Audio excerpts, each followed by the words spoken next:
नमस्कार, स्वागत है आप सभी का रंग ऑफ भारत मेरे चैनल पर। आज का वीडियो है पाकिस्तानी यूट्यूबर सरा अहमद का। चलिए देखते हैं। अस्सलाम वालेकुम। अस्सलाम। सर, आपका नाम? अशफाक। अशफाक साहब, आपको पता होगा हमारे हमसाए मुल्क भारत में इलेक्शन होने जा रहे हैं। अगर हम बात करें इंडिया के हालिया मौजूदा प्राइम मिनिस्टर नरेंद्र मोदी साहब की, तो 3 स्टेट्स में वो जीत चुके हुए हैं। भारी अक्सरियत से वोट उनके हक में है। कहा जा रहा है कि अगला टेन्योर भी उनका होगा। अगर हम मुआवजा करें इंडिया और पाकिस्तान का, तो नरेंद्र मोदी अपना तीसरा टेन्योर पूरा करने जा रहे हैं। मतलब 2 टेन्योर खत्म होने लगे हैं, तीसरा वो शुरू करने जा रहे हैं। उसके बाद अगर हम बात करें पाकिस्तान की, तो पाकिस्तान में कोई एक भी हमारा लीडर ऐसा नहीं है जिसने 5 साल अपना टेन्योर पूरा किया हो। होगा भी नहीं मैंने कहा। उसकी बेसिक वजह ये है कि इंडिया में अब तक मेरा ख्याल जो है ना, तकरीबन 16 बार जो है ना वो प्राइम मिनिस्टर चेंज हुआ है। इतना बड़ा मुल्क और 16 बार उसके प्राइम मिनिस्टर चेंज हुए। और मैंने इत्तेफाक से मैंने एक वीडियो उसके बारे में देखी है कि उनके जितने भी अब तक इलेक्शन हुए ना, किसी एक इलेक्शन को किसी भी पार्टी ने चैलेंज अभी तक किया कि आपने इसमें धांधली की है। जबकि हमारे यहाँ पे अगर आप 2/3 मेजॉरिटी भी ले लेते हैं ना, तो उसके बाद भी आप पे उंगलियां उठती हैं। या अगर आपने फर्ज किया किसी भी तरीके से जीत जाते हैं, जिस तरह बॉक्सेस भी गायब हो जाते हैं, और उसके बावजूद भी ना आप पे उंगली उठती है कि यार जिस टाइम इमरान खान के लास्ट में हुआ था, तो 4 दफा 4 सीटों पे इन्होंने जो बकायदा है ना वो स्टे लिया था कि यार हम इसके ऊपर केस करेंगे। तो कहने का मकसद है कि जहां पर आपका वोट का जो सही इस्तेमाल है उसका ही नहीं पता। अभी आप लड़कों से पूछ लें जितने भी यहाँ खड़े, मेरा ख्याल है इसमें 70% आपको लोग ये कहेंगे यार हमने वोट ही नहीं देना। यही तो फर्क है हमें और आप में। हम बिरयानी पे रिलीजन पे वोट नहीं देते, हम लीडर की काबिलियत पे वोट देते।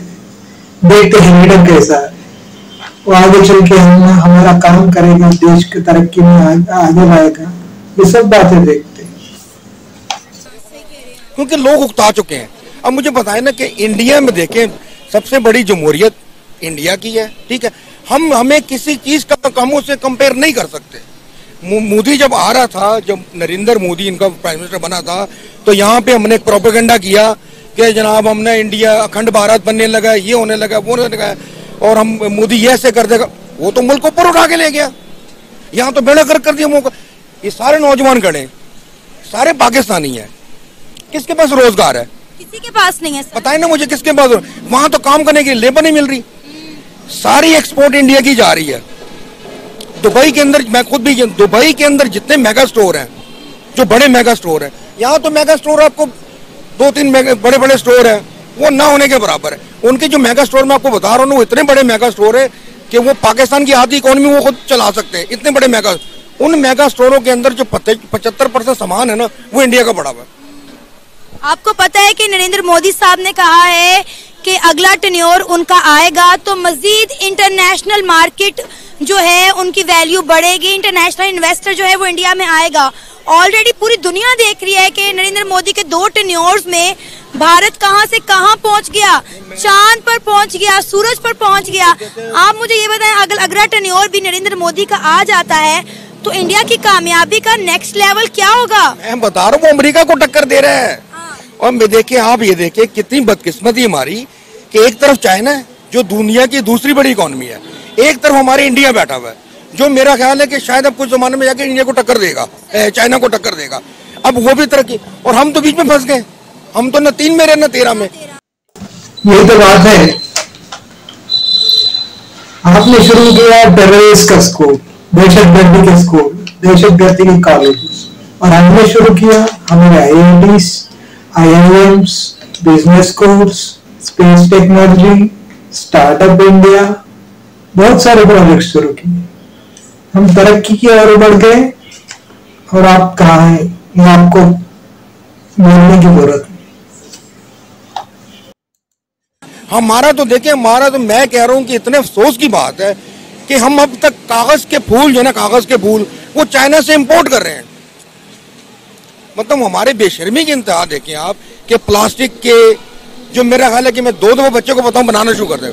हम इतनी बेहस कौम हो चुके हैं कि हम कंघी से लेकर और प्लास्टिक के फूल, प्लास्टिक की कुर्सियां, हर चीज हम इम्पोर्ट। हमारे पास डॉलर खत्म हो गया।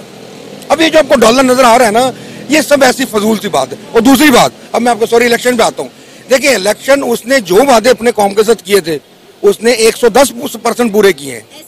हमारे पास भी आए ना कोई, हमारा कोई प्राइम मिनिस्टर, मैं उसको वोट देता हूँ, वो वजीर आजम बन जाता है, तो वो 110% काम करे ना, वो खुद नहीं करता। आपने जो कहा वो सही बात है। हमारे प्राइम मिनिस्टर मोदी जी ने 100 में 200% काम किया। Digital India, startup India, make in India, अभी मेड इन इंडिया, लड़की पढ़ाओ, ऐसे बहुत सारे मैं गिनते जाऊंगा तो आप थक जाएंगे। और आप लोगों ने ऐसे इंडस्ट्रीज बर्बाद करके रखी।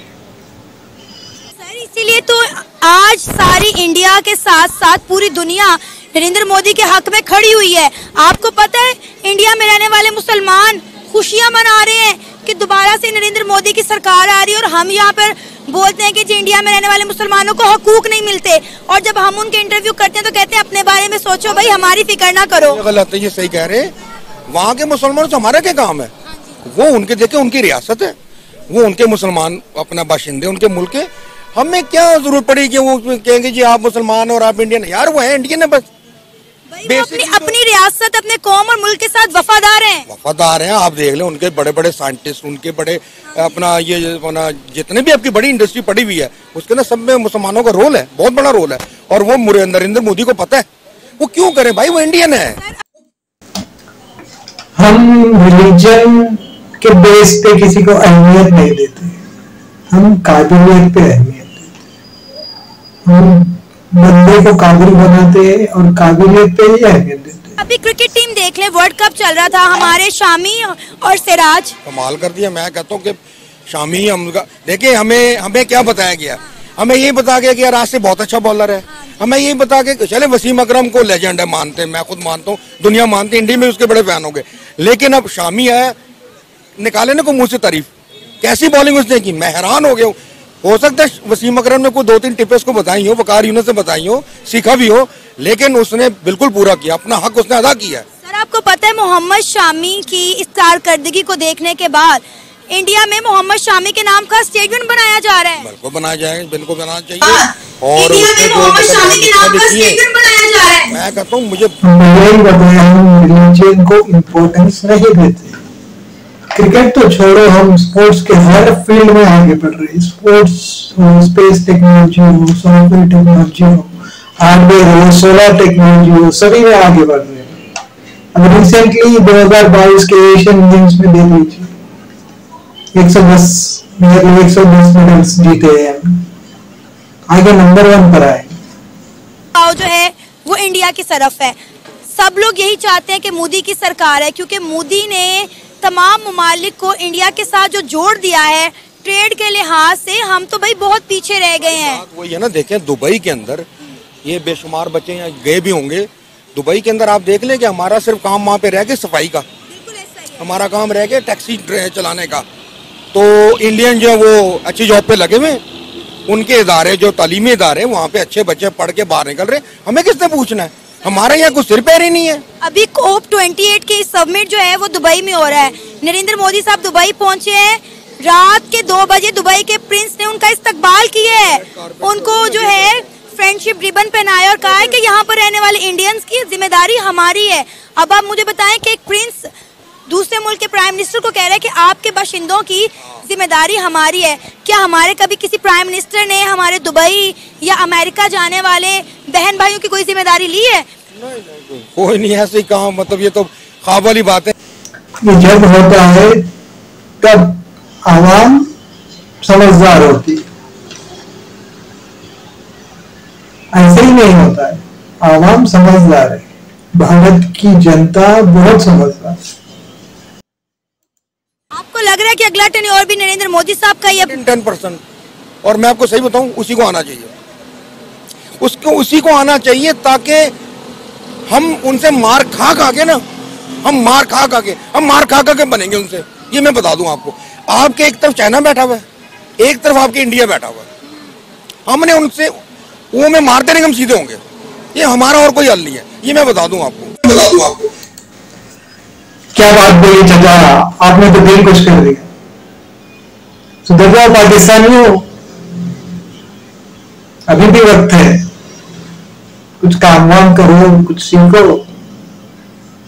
चलो आज के लिए इतना ही है।